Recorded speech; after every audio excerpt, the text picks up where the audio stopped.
So in this video, I'm going to be showing you a method to transfer or change your Chinese yuan to US dollar and vice versa, whether it is to pay your suppliers or for personal use. A disclaimer before I start, this only works for people who have a US bank account that supports Zelle transactions and ID card either from the US or China. You also need to have an Alipay account. The Alipay Tour Pass can work, but there may be a little bit of limitations because I have tested it. But if you don't fall under these categories, it will not work for you. Refer to this video about making an Alipay Tour Pass today without having a Chinese bank account. Now, there is a platform called Swapsy that I have been using for years, and it is really reliable so long as you input the information correctly. It is a peer-to-peer swapping of cash ran by a central system. It was built by Chinese students that were actually studying in the USA. Now, how it works: if I need US dollars, I pay someone on Alipay the equivalent in Chinese yuan for a certain amount. Then I wait 2 to 3 days to get paid in USD in my US bank account that is either linked with Zelle or PayPal. Now, how do you make an account? Well, you will need to sign up for an account, which I would greatly appreciate if you use this QR code or the link in the description down below to sign up, for it does help support my channel. After you create a username and password, this is where it starts getting tricky, but I'll show you how to overcome it. The first step is ID card verification. You will need to upload a Chinese 身份证, like a Chinese ID card, or a USA ID card, whether it be a license, a passport, or whatever. You will then take a selfie with said ID card, and you'll go through the process of authentication. This process may take between 1 and 3 days depending on how fast they can check the system. After you have gone through the verification of your ID card, then you go on to the next step, which is putting in the information for your e-wallets. This is probably the most important step, since you need to make sure every single detail is exact, or you will face problems in the future. If just one digit is off, whether it's a number or a letter, you are at risk of not getting your money. You can start with the Chinese e-wallets, which most of you may know support Alipay and WeChat Pay. Here you will have to put your QR code to receive money. You only need one or the other, but I recommend adding both if you were to run into any issues with any platform in the future. I've had situations where some of my subscribers have had their WeChat Pay blocked or the Alipay blocked out of nowhere, so it's good to have multiple eggs in multiple baskets. Then you will start to input the information for your USA wallet, which supports Zelle and PayPal. Like the Chinese e-wallet, I recommend you put both, but realize that if you use the PayPal, you will run into more fees rather than using Zelle. I always try to use Zelle due to the convenience and the fees, which you'll see in a little bit. Once both wallets are activated, you are good to start swapping right now. But wait, you need to know how the platform makes money and where their fees are at, right? Well, let's cover that next, talking about their Swapsy credits. You can click on the swap credit right here and you will see your swap credit balance. If you sign up with my QR code or the link in the description below, you will get an extra 200 swap credits. To put things into perspective, 100 swap credits is about the equivalent of $1. Every time you swap credits will be charged based on the amount you transfer, which I will cover in just a little bit. To add swap credits to your account, simply click on the Add Swap Credits, and you can see the different options. Obviously, the more you buy, the cheaper it gets. I usually buy the 20,000 swap credit option because I swap a lot.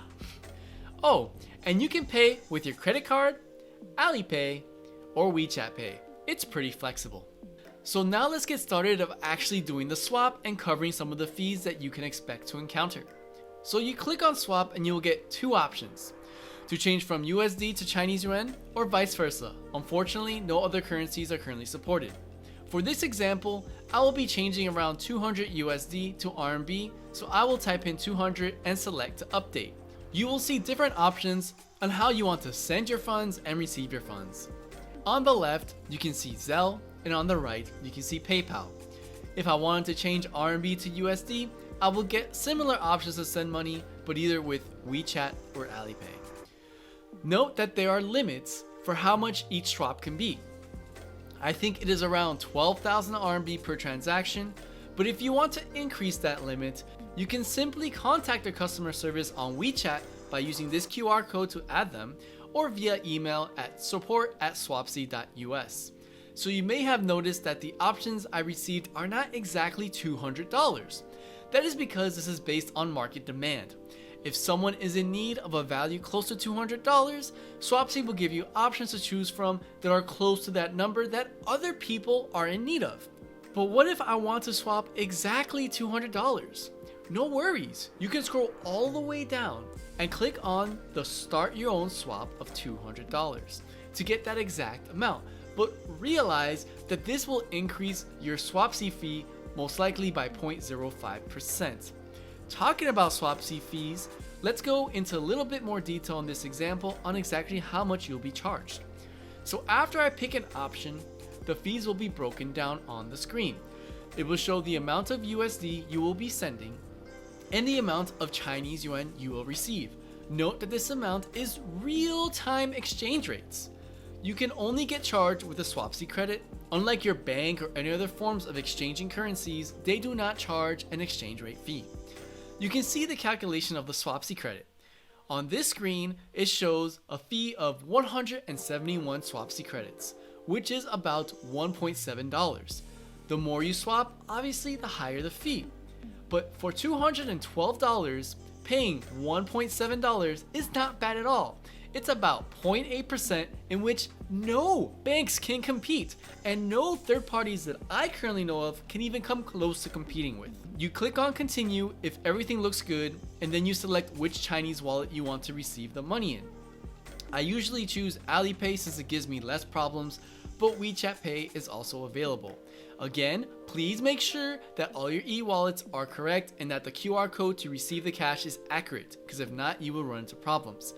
After selecting the e-wallet, click on next on where you will agree to the final service fee, and have a look at your current balance, then hit next again. Now is the fun part. You will get instructions on how to send the USD to the Zelle account you activated. If you selected PayPal to pay with, then it will teach you how to do so doing PayPal. Make sure to copy and paste this data exactly. Any digit that is wrong, you are at risk of losing money because you have sent money to the wrong person. Also, do not mix PayPal and Zelle payments, or you will get more fees and run into problems in the future. Make sure to add the notes for each transaction as specified on the screen. After you have sent the money, I always take a snapshot for proof, and then I click on the button to confirm that I have sent your money. Then I will upload that snapshot onto the server just by dragging the picture there, and then it will say, okay, we have received your documents. Now we have to wait for the other party to confirm receipt of your money. After they have confirmed receipt, then it is your turn to receive your money. This process usually takes 2 to 3 days, and you will get updates via cell phone or email. Do not say that you have received the money until you 100% have the money on hand. Otherwise, you will need to open a dispute if there are any problems, which you can do right here. So I always like to triple check that the money's actually in my bank account or my Alipay balance before I click confirm. So it's a pretty straightforward process, right? If this is completely new to you, I recommend that you start with something small like $50. After you get the hang of it, let it rain and you can request larger amounts. Start swapping now and let me know your experience. I only promote products that I have used and tested myself, and I wanted to share some solutions with you. If you know of any third-party websites that are legit for currency exchange, I would love to know them. Hope this video has helped you, and share it with someone that might need this service, especially if they are outside of China and need to get funds in China with suppliers or for personal use. I'll catch you in the next video.